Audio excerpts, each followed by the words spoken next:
Bismillahirrahmanirrahim. Assalamualaikum warahmatullahi wabarakatuh. Alhamdulillah wassalatu wassalamu ala rasulillah Sayyidina Muhammadin ibni Abdillah wa ala alihi wa sahbihi wa man tabi'ahu wa mawala. Amma ba'du.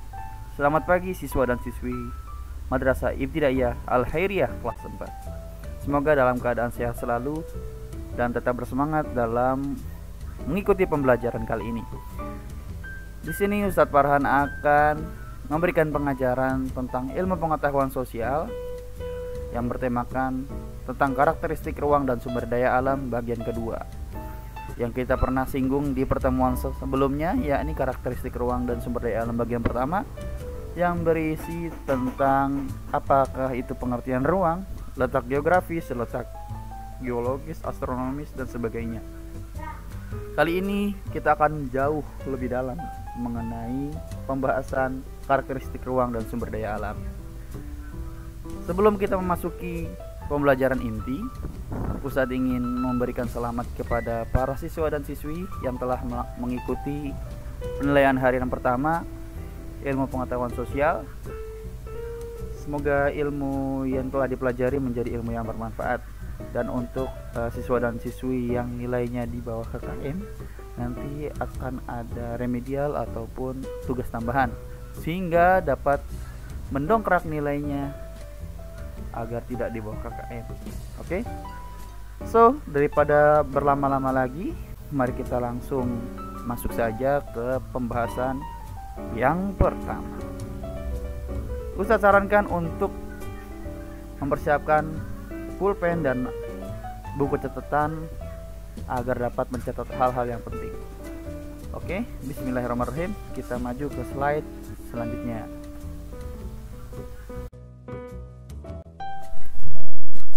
Baik, kali ini kita akan membahas apa aja sih? Yang pertama ada pendahuluan yang barusan saja kita ikuti di awal-awal perbincangan kita. Yang kedua kita akan membahas tentang pengertian dari kenampakan daratan dan pemanfaatannya, dan juga ada kenampakan alam perairan dan pemanfaatannya. Selanjutnya ada kesimpulan dari pembelajaran hari ini dan penugasan dan juga penutup. Baik, daripada berlama-lama, mari kita lanjut ke materi sebenarnya. Check this out. Baik, bisa kita lihat di samping kanan slide layar kita ada gambar bangunan, ada gedung, ada menara, ada pepohonan dan sebagainya. Ini menyangkut tentang apa sih? Mereka berdiri di atas gambar berwarna oranye. Mari kita lihat kenampakan daratan. Apa sih itu pengertian kenampakan daratan? Apakah sejenis makanan atau sejenis buah-buahan? Daripada penasaran, lanjut yuk. Yakni kenampakan alam yang berada di daratan dan tidak tergenang oleh air. Nah, ini merupakan pengertian dari kenampakan daratan, yakni kenampakan alam yang berada di atas darat, seperti gunung-gunung, gedung yang berada ataupun berdiri di atas daratan, tidak berdiri di bawah laut atau tidak tergenang. Oke, kita lanjut.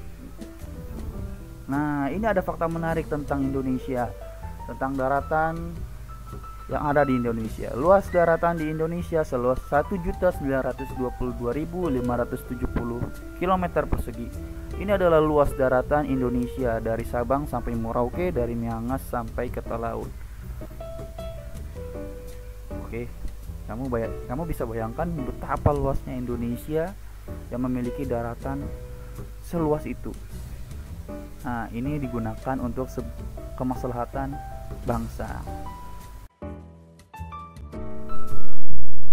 Oke, kita akan membahas tentang kenampakan daratan, macam-macam dan jenisnya dari kenampakan daratan. Ada apa aja sih? Yang pertama ada pantai, ada pegunungan, ada delta, ada dataran rendah dan tinggi, ada lembah dan gunung. Dan yang terakhir ada bukit dan perbukitan dan tanjung. Dari macam-macam dan jenis ini, kita akan menggali satu persatu apa sih yang dimaksud macam dan jenis dari kenampakan daratan berikut ini. Baik, kenampakan daratan yang pertama ada yang dinamakan dengan tanjung, yakni daratan yang lebih menjorok ke arah laut, atau daratan yang dikelilingi oleh laut di ketiga sisinya. Ada juga yang dinamakan semenanjung, yakni tanjung yang luas. Tanjung adalah kebalikan dari teluk, nanti yang akan kita bahas dari penampakan di perairan.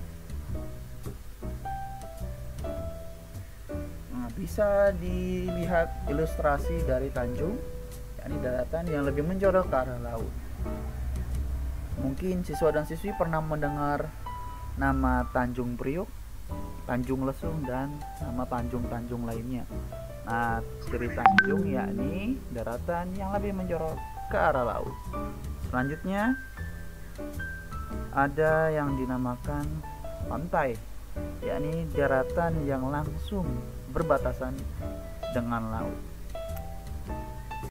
Biasanya pantai ini berada di daerah pesisir ataupun ya yang dinamakan tentang perbatasan, ya daratan yang langsung berhadapan dengan laut.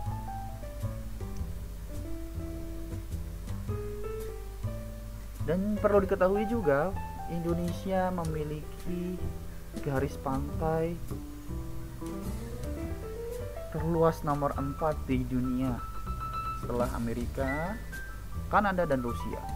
Panjang garis pantai di Indonesia tercatat seluas 95.181 km loh. Wah, luas sekali ya. Nah, ini sebagai daratan yang berpotensi menjadi sumber daya bagi masyarakat ataupun lingkungan. Nah, mungkin siswa dan siswi pernah berlibur ke pantai di daerah Banten ataupun di daerah Jawa Barat ataupun di daerah lainnya. Maka siswa dan siswi akan menemui ciri-ciri yang tersebut tadi, seperti daratan yang berbatasan langsung dengan laut, dan juga biasanya daratannya berupa pasir, sehingga ini menjadi ciri yang paling khas dari pantai. Oke, selanjutnya penampakan daratan selanjutnya ada namanya dataran rendah dan dataran tinggi. Untuk dataran rendah adalah dataran yang relatif rendah dengan ketinggian 0 sampai 200 mdpl atau relatif lebih panas biasanya dari dataran rendah. Ciri-cirinya 200 mdpl itu, pengertian mdpl apa itu, Ustaz? mdpl merupakan kepanjangan dari meter di atas permukaan laut. Dan untuk dataran tinggi, dataran yang ketinggiannya berkisar antara 300 sampai 600 meter di atas permukaan laut dan relatif cuacanya lebih sejuk ataupun suhunya lebih sejuk. Nah, kamu bisa mengenal dataran rendah ini yang kita tinggali sekarang, yakni di kota Jakarta, dengan ketinggian daratan kurang dari 300 meter di atas permukaan laut. Untuk dataran tinggi ada ilustrasi, yakni dataran tinggi Dieng. Ataupun kalau misalkan siswa dan siswi pernah ke Bogor, maka Bogor merupakan dataran tinggi yang berada di atas 300 sampai 600 meter di atas permukaan laut. Siswa dan siswi biasanya kalau berada di dataran tinggi, cuacanya lebih sejuk ataupun suasananya lebih sejuk, maka terkadang orang Jakarta pergi ke puncak untuk merasakan sejukan alam yang disediakan oleh Tuhan berupa dataran tinggi. Oke, next. Baik, penampakan daratan selanjutnya ada yang dinamakan lembah atau dataran yang dikelilingi oleh dataran yang lebih tinggi. Seperti ilustrasi gambar di sebelah kiri, digambarkan bahwa tanah yang berada di sekitar dataran ini biasanya lebih tinggi di sisi-sisinya, sehingga terkesan bahwa ini adalah dataran yang lebih rendah, dan juga biasanya merupakan dataran yang lebar dan juga luas. Next, ada yang dinamakan gunung. Apa sih itu gunung? Yakni daratan yang menjulang dan ketinggian lebih dari 1000 meter di atas permukaan laut.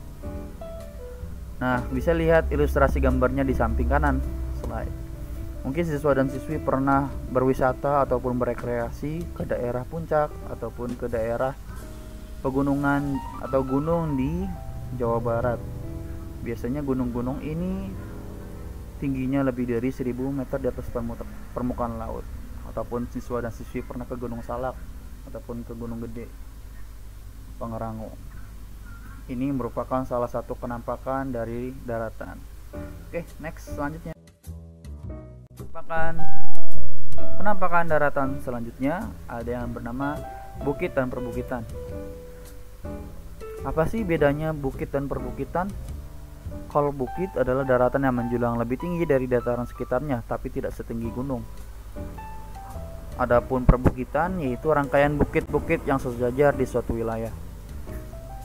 Biasanya kalau gunung itu lebih tingginya 1000 meter di atas permukaan laut, dia itu biasanya berada tidak sampai 1000 meter di atas permukaan laut. Dan adapun perbukitan ya ini bukit yang tersusun-susun sehingga berupa barisan dari dataran tinggi seperti itu. Nah, mungkin siswa dan siswi pernah melihat bukit seperti ini di samping slide sebelah kiri. Ataupun siswa dan siswi pernah rekreasi juga ke puncak melalui Bukit Pelangi, yakni dataran yang tinggi dari dataran sekitarnya. Ataupun biasanya dari slide sebelumnya yakni lembah. Biasanya lembah itu dikelilingi oleh dataran tinggi seperti perbukitan dan sebagainya. Dan ataupun perbukitan seperti yang ada di sebelah kanan, yakni rangkaian dari bukit-bukit ataupun dataran-dataran tinggi sehingga tersusun seperti di sebelah kanan. Oke, sudah jelas. Selanjutnya ada namanya delta. Apa sih itu delta? Delta itu dataran atau daratan di muara sungai yang terbentuk dari endapan lumpur. Biasanya dia membentuk sebagai daratan baru yang berada di pinggir-pinggir sungai karena endapan-endapan entah itu batu, pasir dan sebagainya. Nah, bisa dilihat dari gambar di samping kiri kita kita lihat ada sungai ataupun aliran air yang di sampingnya seperti ada dataran-dataran kecil, itu dinamakan delta ataupun endapan yang berada di sungai. Selanjutnya ada pegunungan, yakni rangkaian gunung-gunung yang ada di suatu wilayah. Nah, seperti yang ada di sebelah kanan bawah, ini merupakan rangkaian pegunungan Himalaya yang merupakan gunung tertinggi di dunia. Oke, menarik ya. Mari kita ikuti selanjutnya.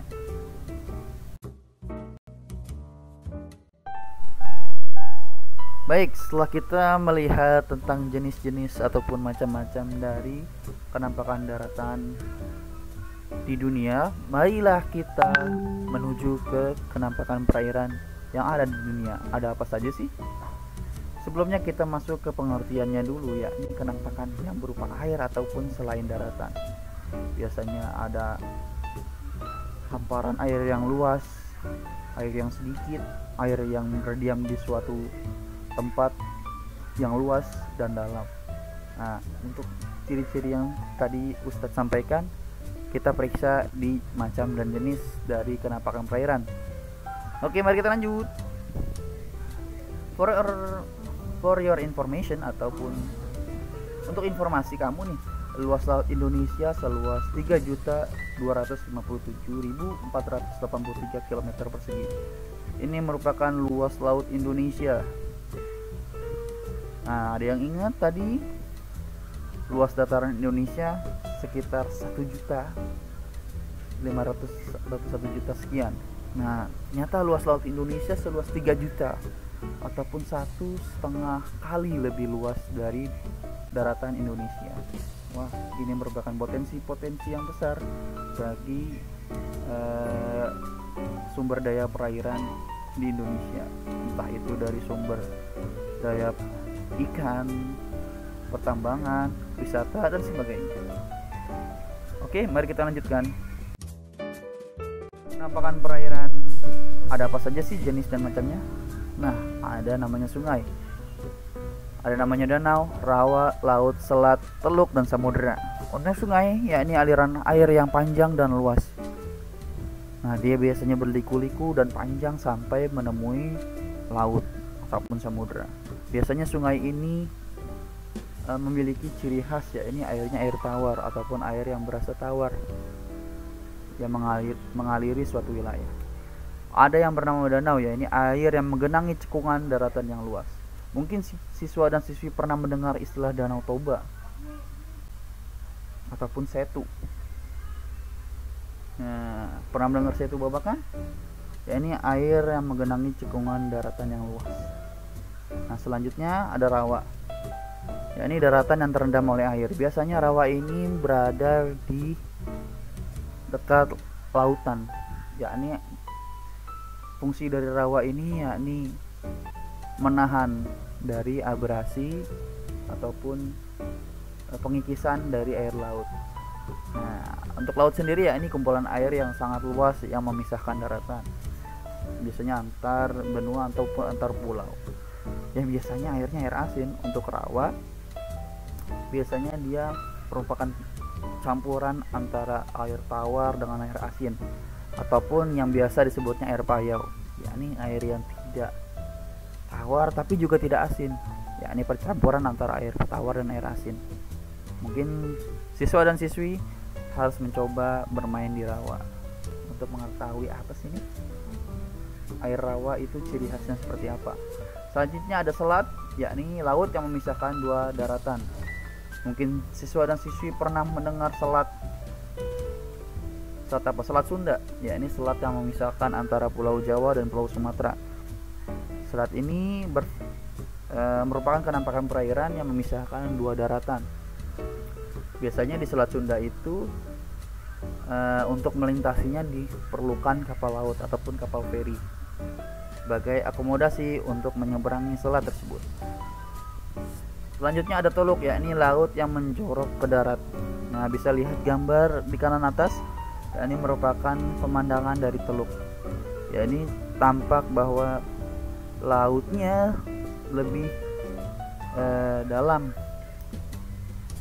ataupun menjorok ke daratan. Selanjutnya ada samudera, yakni lautan yang sangat luas dan dalam. Nah, seperti kita kemarin ketahui, kenampakan geografis dari Indonesia terimpit dua samudera, yakni Samudra Hindia dan Samudra Pasifik. Samudra merupakan pengertian dari lautan yang sangat luas dan dalam. Nah, semakin banyak pengetahuan yang kita dapatkan dari pertemuan kali ini. Selanjutnya kita akan membahas apa ya? Daripada penasaran, lanjut.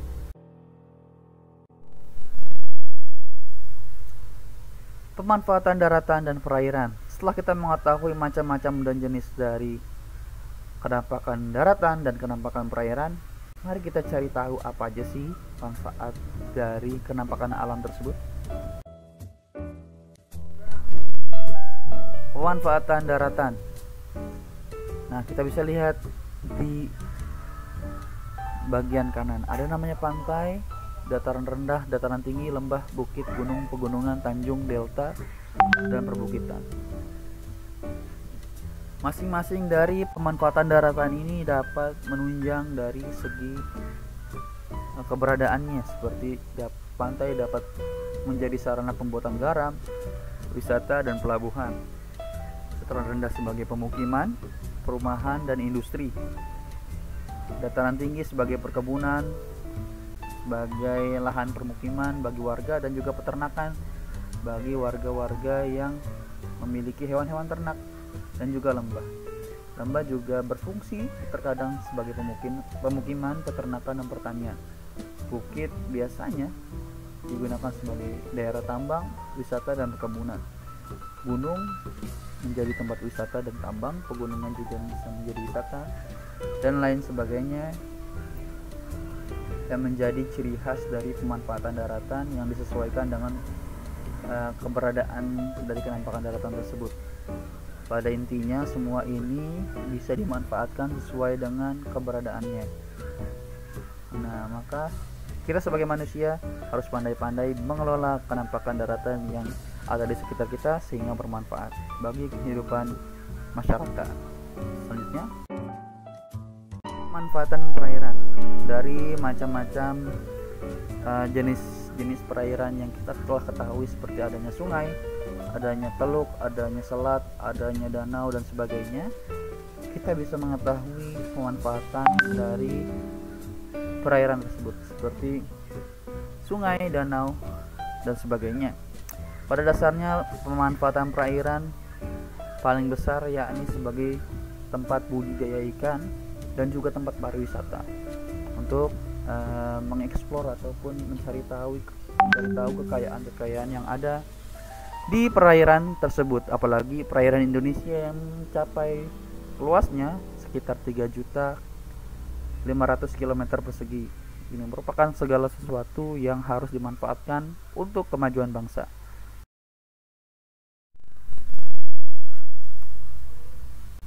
Baik, terima kasih telah mengikuti pembelajaran pada hari ini. Ustadz yakin materi hari ini sangat bermanfaat bagi siswa dan siswi mengenai kenampakan daratan dan kenampakan perairan serta pemanfaatan dari perairan dan daratan tersebut. Semoga siswa dan siswi dalam keadaan sehat selalu dan dapat mengamalkan ilmunya di kemudian hari. Selanjutnya ada penugasan. Nah, bisa dilihat sendiri penugasan berikut ini. Ustadz akhiri, terima kasih atas perhatiannya dan mohon maaf jika terdapat kekurangan di sana sini. Akhirul kalam, wabillahi taufiq wal hidayah. Assalamualaikum warahmatullahi wabarakatuh.